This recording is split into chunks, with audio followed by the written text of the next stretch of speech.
The Johnny program on UBC TV is brought to you by Plascon, Color Your World. Good evening, viewers. My name is Rebecca Kadaga. I'm very proud of Musoga. I'm a lawyer, I'm a member of parliament. I've done quite a bit of work, philanthropic work, and so many other things. As the Minister for East African Community, I'm happy to be speaking to you this evening. It's an important year for the East African community. We have just celebrated a Silver Jubilee on the 30th of November because the community was re-established in 1999.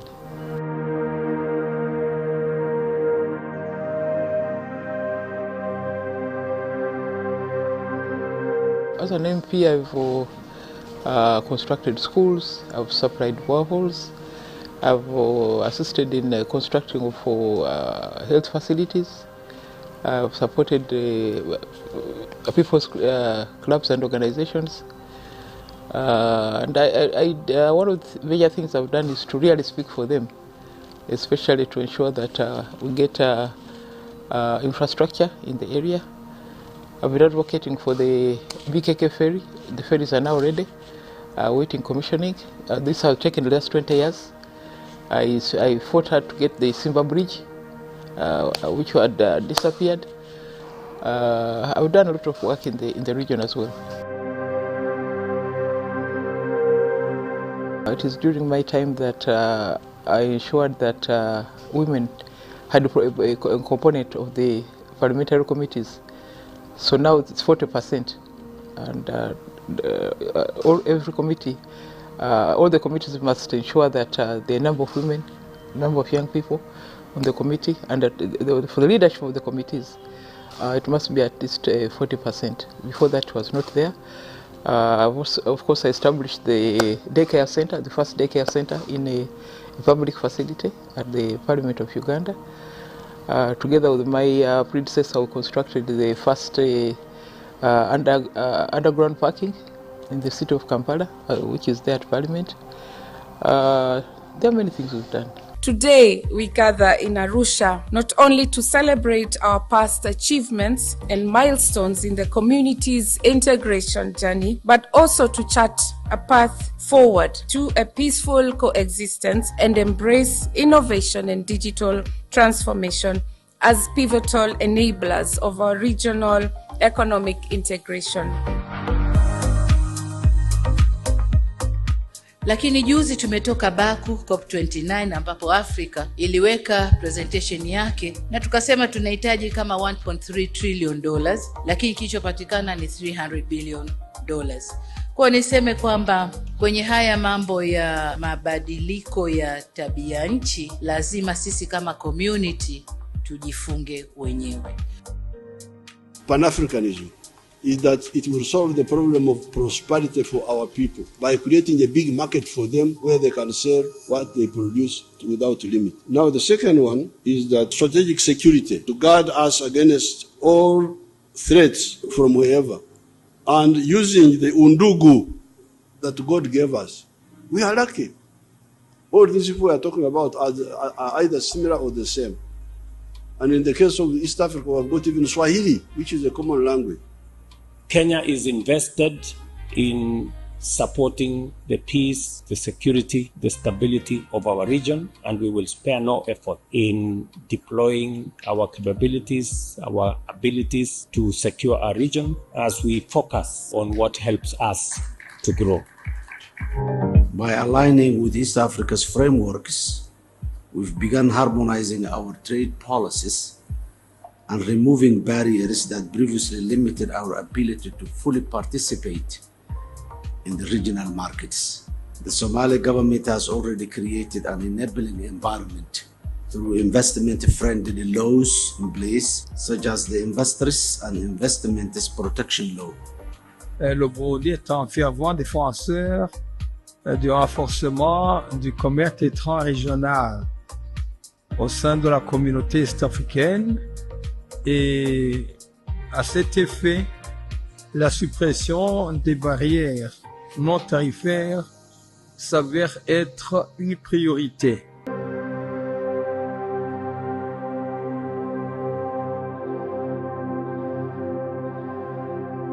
There are 4 pillars, and they all had time frames, and 2 of them are very much behind schedule. But we are moving on. The customs union is moving well. The common market protocol is also moving, not as well as it should. Actually, last week we finally agreed on the mutual recognition of academic qualifications. You know, there's been a problem in this region. If you study in this country, you may not be able to do another degree in another country or a professional course like the lawyers. But now finally we signed the protocol on last week on the 30th. So some things are moving. Where we're not doing well is the monetary union. We are off schedule by almost 10 years. That one's not moving well. And then the political federation, because it was supposed to be the 4th pillar of political federation, is also moving slowly. So those are some of the areas that are not moving well. We have been having the discussions about how to end them. And actually, next week we are going back to Nairobi to focus on how to eliminate the NTBs. They require negotiations, they require patience, they require harmonization, because there's still a lot of protection, not only in Kenya, but all the countries. There's something they protect against another. So that's an area we need to resolve.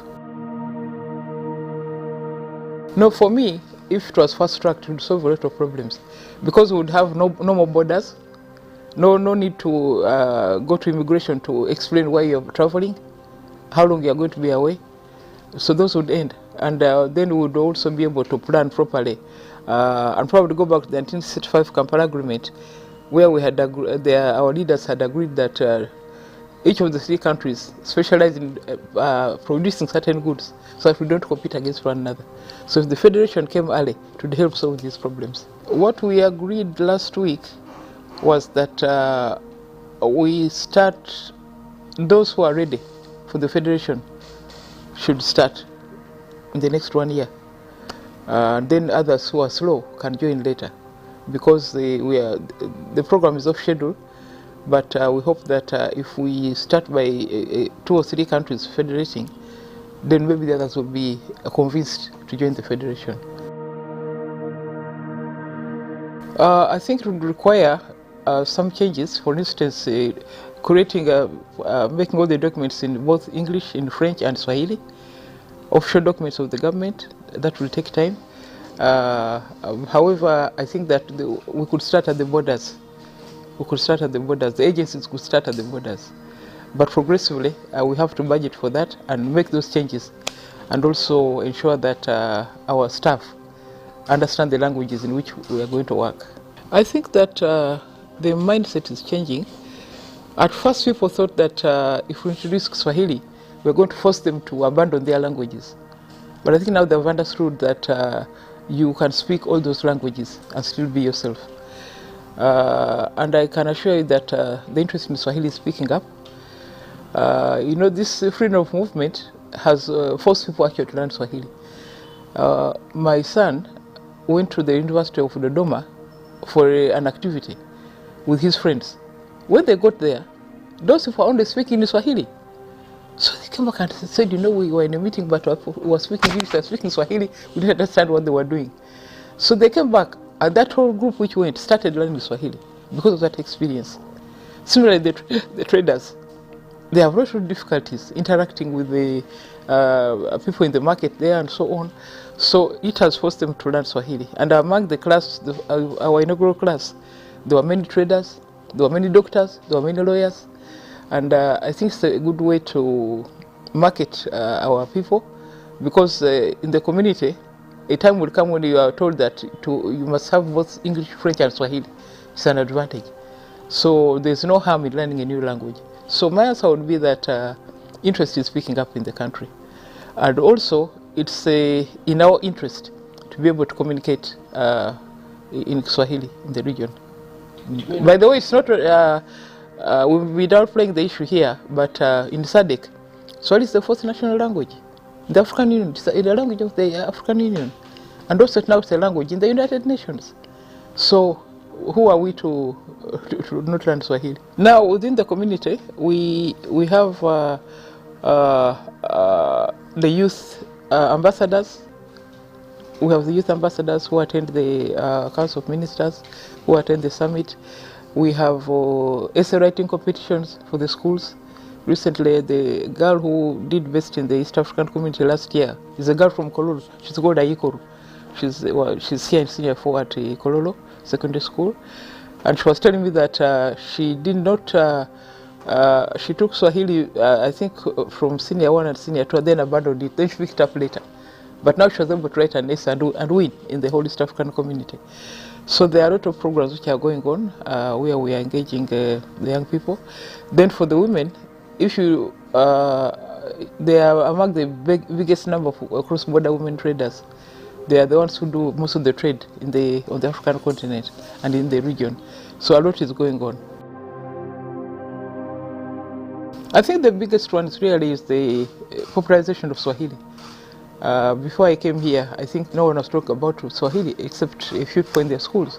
But now the cabinet is taking lessons, the judiciary is taking lessons.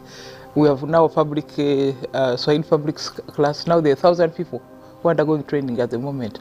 So I think that's, for me, that's a big achievement. When we had the graduation, His Excellency said that he's going to support the Swahili program. So I hope that in the next budget, there will be funding for that.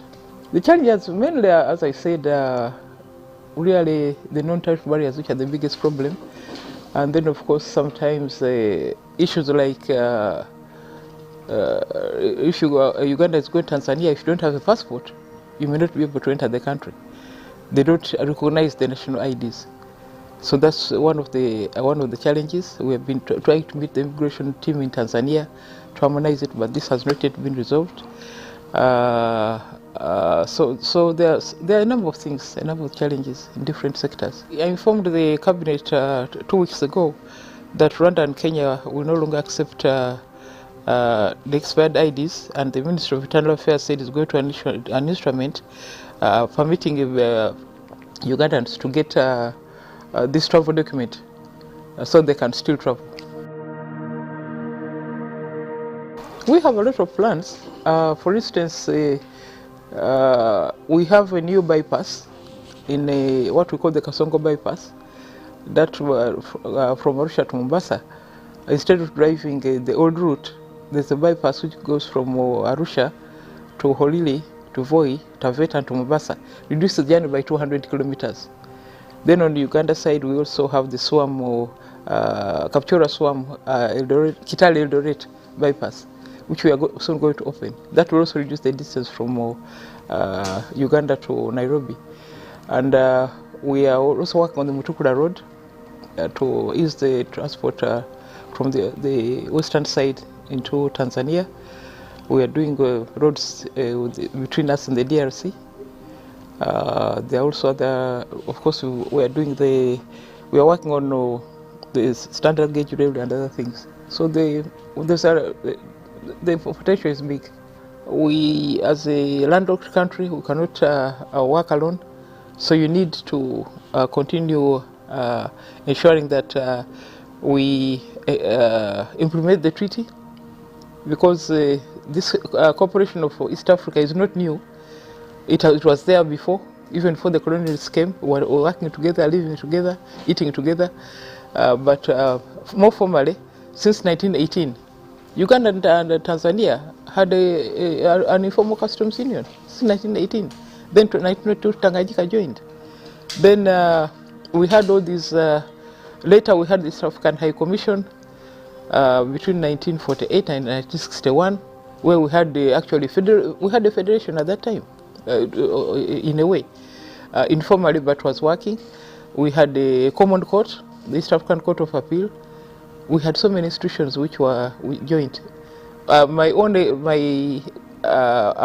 A-level exams were East African Community exams. They were common exams for all the East Africans. You do one paper in Kenya, and Uganda, and Tanzania. So all these are things that would be happy to see again. So I believe in the integration, and I believe in ensuring that we get the federation eventually. You know, the interesting thing, recently we had a meeting of what they call the Atacama tribes, and they're in Ethiopia, they're in South Sudan, they're in Kenya, Uganda, and of course the Maasai of Tanzania. We went to Moroto for a meeting, and they told me that if you are not here, we will be speaking our language. But now we are speaking English because you are here. And indeed, I saw a Pothap woman speaking in the Atacama language, which was understood by the Turkana, understood by the Iteso, the Karamojong. They were at home. And this is throughout the region. And a few weeks ago, there was a festival in Soroti of the Atacama people, and they came from all over the entire region. So there are many things that are similar, and in order to promote peace in this region, we have been encouraging our Karamojong to meet with the Turkana, to meet with the Maasai. We've had 2 caravans. The last one, we started in Moroto, where I went to commission the meeting. From there, they went to Lokichogio in Kenya, together with the Sudanese and the Kenyans. And then from there, they went to Narus in South Sudan, where if you found, you'd think that those are all Karamojong in there. But the first one was from Uganda to Lodwar in Kenya, Lodwar into Kajiado, and then into Namanga to meet the domiciled Maasais of Tanzania.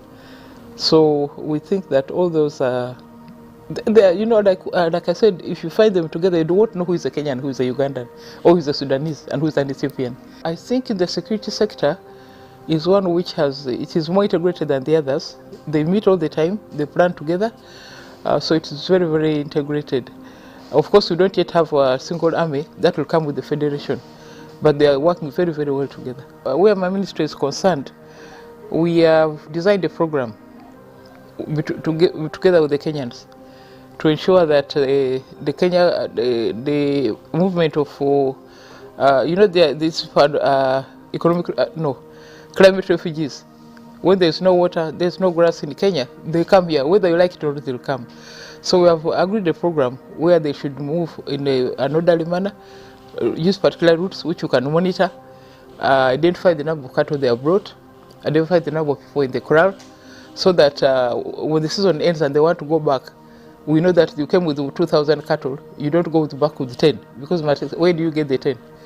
The children have to go to school because they're here for some months, all those plans, health and so on, vaccination. So we are working on that plan, and we've agreed between us and Kenya. We are waiting for the heads of state to commission the agreement, which we shall do when we go to meet in Moroto. Like I said, there are 4 pillars: the customs union, the common market, the monetary union, and the the political federation. So that is the goal of the EAC. Of course, EAC is also expanding. The other countries they want to join. So in a few years, maybe it will not be 8, it will be 10, or maybe more than that. So it's growing. Yes, I've been advocating for that because the process of the monetary union has taken time. So last week I told them that let us arrange and issue a currency which you can use alongside our national currencies, so that progressively that becomes our currency. And then if you want to abandon your old currency, you go to the new one. So that's what I proposed, and when we meet in Nairobi next week, we are going to discuss the modalities of how it can be done, because our traders are suffering, travelers are suffering. For the public, I would want to ask them to embrace the EAC. We don't have a choice. We need to integrate. We can no longer go alone. We need to integrate, plan together, lobby together, fight together. So I would want to ask them to embrace the East African Community Cooperation, and also to embrace the programs. I want to thank the ministers in the region, also the Secretary General in Arusha and the staff, and of course our heads of state, because ultimately they take the major decisions, and then we do the implementation. And of course we have development partners, GIZ, the European Union and others who have been supporting us. I want to wish the people of Uganda a very Merry Christmas. I hope they have time to rest and go to meet their families.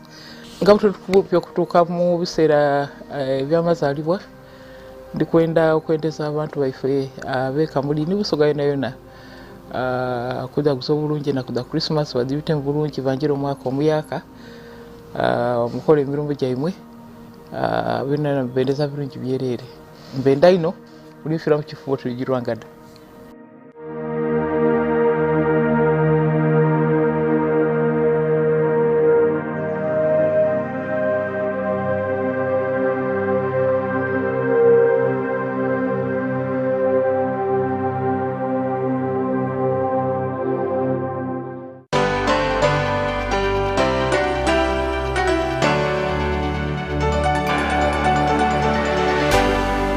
UBC, inspiring Uganda.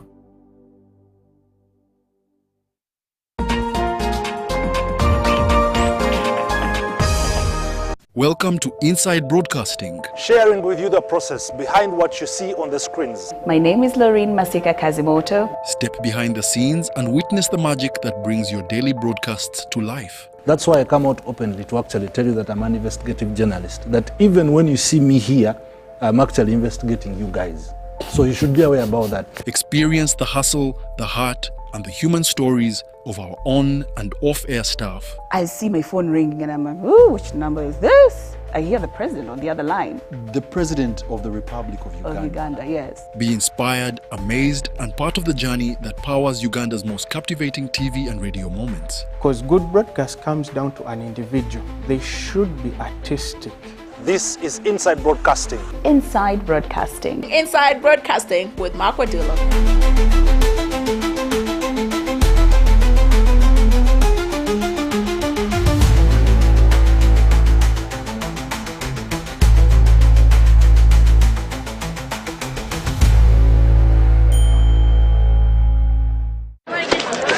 Juko. Yo.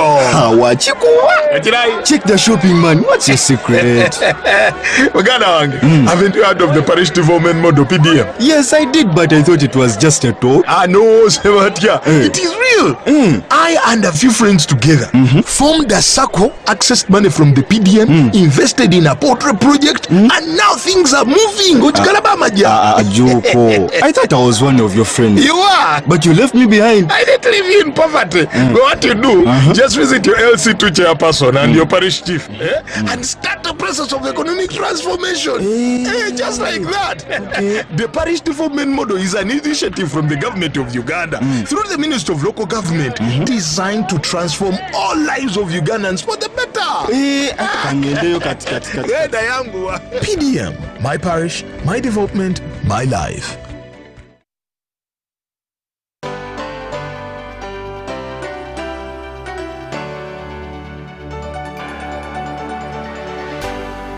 UBC, inspiring Uganda. Hello, people of God. I'm Reverend Dr. Arthur Magezi, and I have a series of teachings entitled I Am a Soldier. These teachings are on spiritual warfare and deliverance. Thank you for viewing. Last time I gave a summary of the hexagon of spiritual warfare. We are continuing in the series, I Am a Soldier. We want to understand the dominant family spirit in more depth. So we said when you participate in rituals where cows are sacrificed and goats and sheep and whatever it is, you end up burying heads of animals and making talisman and wearing them and sealing cuts on parts of your body so that your blood is covenanted with something. They smear there and they speak saying, oh, ancestors, protect so and so and so and so. All that you are doing is entering covenant with the kingdom of Satan, and Satan is going to dominate your life, dominate your money, dominate your activities, dominate your health. Can kill you, can do anything. You'll find you can't do anything without sacrifice. But you see, Jesus Christ sacrificed himself once and for all. We will talk in the details when we come to the deliverance procedure. But for now, I want us to understand that entering covenant will not only affect you during your lifetime, but it will affect your children and grandchildren and offsprings to come and generations to come. Many of us are being affected because our great-great-great-great-grandparents entered covenants, and those covenants are constantly renewed through all sorts of family rituals and all that. In Africa, you know what I mean. When we talk of ancestor worship, what we actually are meaning is very simple. We are saying that we are worshiping the demons that our ancestors entered into covenant with. And we are born in that system. And what our ancestors went through, Satan will make sure that we also go through it. We become like them. And whatever sufferings they had, then Satan will make sure he steals and kills and destroys. So you will find, as you saw in the hexagon, you will get all the sufferings that I have put there. The economic suffering, the family suffering, the domestic suffering, the social sufferings, all those sufferings that I have put on the hexagon. It's important for you to understand this hexagon because this entire book on spiritual warfare will actually be going round and round on the hexagon. So I want us to go into some scripture. You might be asking yourself, why and how do the covenants of my ancestors affect me? Where is it in the Bible? You know, whatever I'm teaching is in scripture. And if you are a theologian and you have a time for discussion, you come and we have a more scholarly discussion. But now I am just giving quick verses. So in the Bible, it is clear. If you are blessed, you will be blessed and your offsprings will be blessed through the generations. Actually, the Bible talks about 1,000 generations. But if you are cursed, your curse also will go to your children